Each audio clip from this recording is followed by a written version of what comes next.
ফুলে ফেপে উঠেছে গঙ্গা, আর সেই জল এবার ঢুকতে শুরু করলো গ্রামে। মানিকচকের গোপালপুরের উত্তর ও দক্ষিণ হুকুমতলা দুটি গ্রামে জল ঢুকতে শুরু করেছে।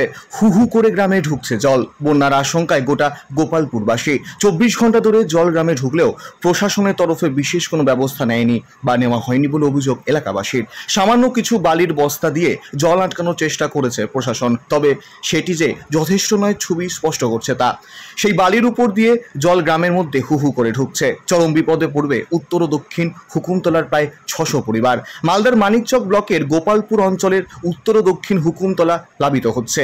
পাশাপাশি গঙ্গার ছোবলে নদী পার তলিয়ে যাচ্ছে। ভাঙন রোধে সরকারের কাজ নিয়ে ক্ষোভ উগড়ে দিচ্ছেন গ্রামের বাসিন্দারা। চরম আতঙ্কে গোটা গোপালপুর অঞ্চলের বাসিন্দারা। স্থানীয় বাসিন্দাদের অভিযোগ, প্রশাসন সঠিক সময় কাজের কোনো হেলদোলি দেখায়নি। বর্ষা আসার আগে ভাঙন রোধে কিছু কিছু জায়গায় বিক্ষিপ্তভাবে কাজ হয়েছে। কোটি কোটি টাকা বরাদ্দ করে সেই কাজের নামে শুধু সরকারি টাকা আত্মসাৎ করে দেওয়া হয়েছে। বর্তমানে যেভাবে জল ঢুকছে গ্রামে, আগামী 1 থেকে 2 দিনে গোটা এলাকা প্লাবিত হবে। সমস্যায় পড়বে হাজার হাজার মানুষ। উত্তর ও দক্ষিণ হুকুমতলার পাশাপাশি সহবতলা, এলাহাততলা এই এলাকাগুলি প্লাবিত হবে। এই এলাকাগুলি প্লাবিত হওয়ায় অসহায় অবস্থায় রাতের ঘুম উড়েছে গ্রামবাসীদের। কালকে থেকে জল ঢুকতে লেগেছে। এখন বস্তার কাজ আজকে চালু করলো, যেহেতু 2 দিন 3 দিন আগে থেকে করা দরকার ছিল, কিন্তু এখন করতে লাগলো এগুলো। জল কোথায় ঢুকছে? জল এই তো চলে যাবে আমাদের, এই ঢুকতে ঢুকতে আমাদের গ্রামে চলে যাবে। কোন গ্রাম? এই তো আমাদের গোপালপুর গ্রাম। আচ্ছা, এই গ্রামে এখন ধরে নাও সবার বাড়ি ঘর ডুবে যাবে। এখন সবার ছোট ছোট ছেলে মেয়ে, বাবা মা আছে, বয়স্ক বাবা মা, সবাইকে নিয়ে এখন কোথায় যাবে? এখন এরকম করে কাজ করে কি হচ্ছে? কিছুই হয় না। কিন্তু এগুলো কাজ করার পরেও, দেখার পরেও লোকজন কিছুই করছে না। এই টাকাগুলো কি জ্বলে যাচ্ছে? এইগুলো কাজ করে কি জ্বলে যাচ্ছে টাকা? হ্যাঁ, এগুলো কাজ করে সব পয়সা জলে চলে যাচ্ছে, কিছুই লাভ হচ্ছে না। আচ্ছা, তো এরকম করে কাজ করে কি হবে দাদা? নদীতে কি জল বাড়ছে? নদীতে এখন প্রচুর জল বাড়ছে, হু করে জল বাড়ছে। আচ্ছা, বলছি শুধু এক দিক থেকে যাচ্ছে জল গ্রামে, না অনেক দিক থেকে যাচ্ছে? না, এখন তো আপাতত এদিক দিয়ে যাচ্ছে, কিন্তু আরেকটু জল বাড়লেই চারদিক দিয়ে জল চলে যাবে। কি আশা রাখছেন কতক্ষণের মধ্যে বন্যা হয়ে যাবে? এই তো ধরে নাও এখন যেরকম জল বাড়ছে, আর 2 দিনের মধ্যে একদম চারদিক দিয়ে ঢুকতে লাগবে জল। আচ্ছা, তখন মানুষ কোথায় যাবে? আচ্ছা, বলছি কোনো নেতা মাথা বা কোনো দল কিছু করে না? না, কোনো দল এখানে মাথা লাগায় না, কোনো দল এখানে কিছুই করে না। কি করে? শুধু আসে আর যায়? শুধু আসে, দেখে নেয় আর চলে যায়। শুধু আসে, দেখে নেয়, চলে যায়, আর কিছুই করে না। এই যে কাজ হলো, কাজে কি লাভ হয়েছে আপনাদের? না, কোনো লাভ হয়নি। ভাঙন রোধের তো কাজ হলো এখানে, নদী ভাঙনের কাজ হলো, কিন্তু এটাতে কোনো কাজ হয়নি। জায়গা জায়গা করেছে, জায়গা জায়গা ছেড়ে দিয়েছে, এভাবে কোনো কাজ হয়? নদী কোনো থামবে? এরকম করে কিছুই থামবে না।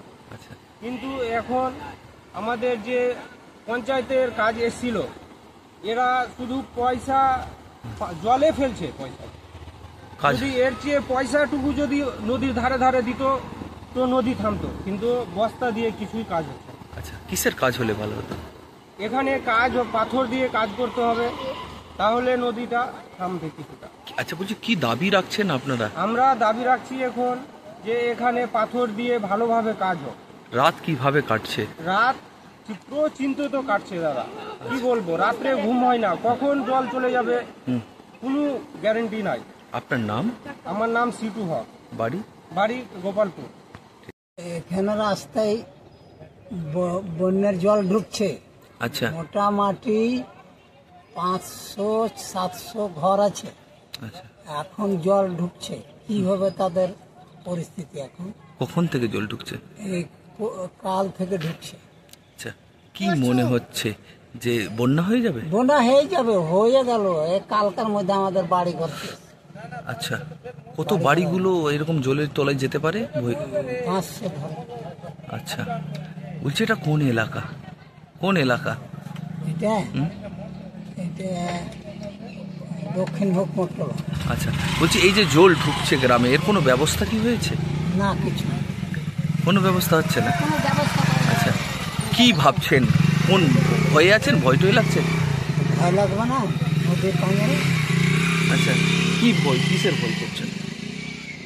কেটে পড়ে যাবে, একে কাটছে। নদী কাটছে? ও আবার নদী কাটছে আর জল।